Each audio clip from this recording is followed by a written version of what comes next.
These are the critical decision points for suicide prevention among achievers. What I just said may bother some of you that are looking at this right now, because I use the term suicide. We want to use a different term that's softer. But if you have ever lost somebody that you care about to taking their own lives, suicide is an aggressive, it's a very strong term. By definition, it is the exact term to use. Last Sunday, today is January the 11th, it's a Saturday. It snowed yesterday here in Atlanta. Last Sunday, a strong, vibrant leader, achiever, 17 years old, took his life.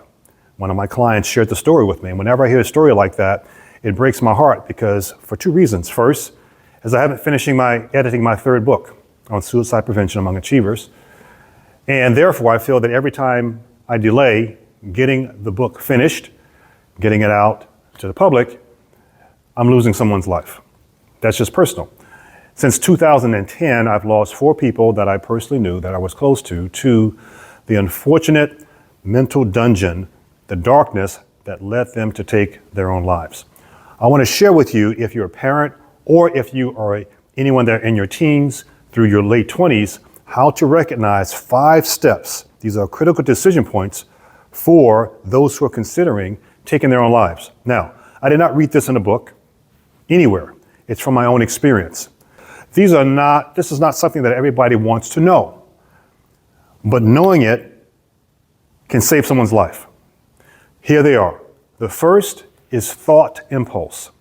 Something happens prior to the thought impulse that causes extreme pain, loneliness, darkness.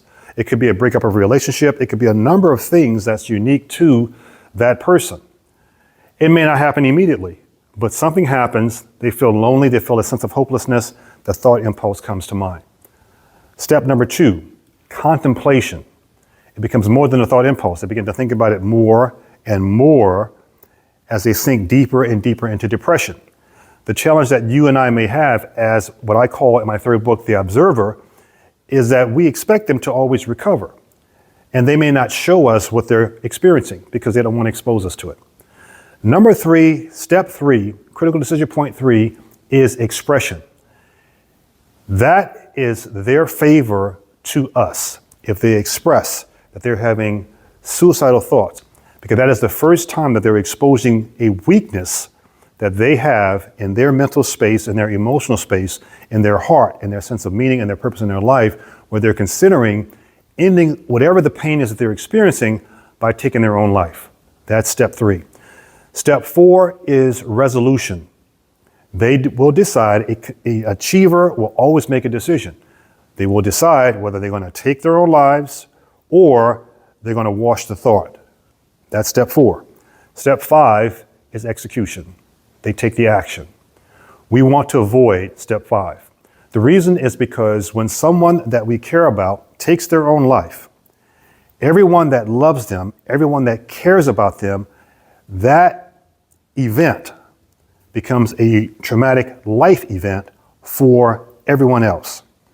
If it's a parent, it becomes a traumatic life event, and it puts the parent in what I call the crisis of forgiveness.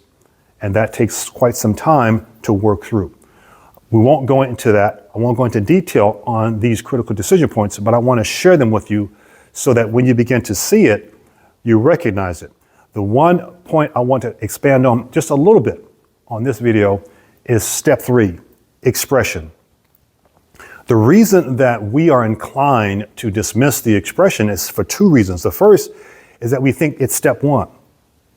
We think they just came up with it and just expressed it to us. No, they've already gone through thought impulse. They've already gone through contemplating. That's step 3 expression. Number 2, we feel disqualified to be of any assistance to them. I want to squelch or crush that thought, because if someone who is an achiever and a leader, someone that you look up to, someone that you admire, expresses to you that they're having suicidal thoughts, they're expressing it to you with the confidence that you care enough about them to either do something about it or to help them, guide them through it. You may not be qualified from a therapist or coach perspective, but the only qualification you need is that they know you care about them. And you can take it from there and then move forward. I'm going to do a detailed training on each of these critical decision points because my book will be finished 3-4 months from now. It's called Saving Brooklyn, Critical Decision Points for Suicide Prevention Among Achievers.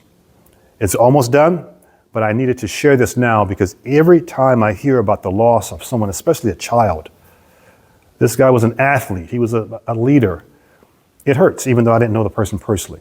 So if you're a parent, I've never lost a child. I cannot imagine the pain and agony that a parent would go through if they lose a child.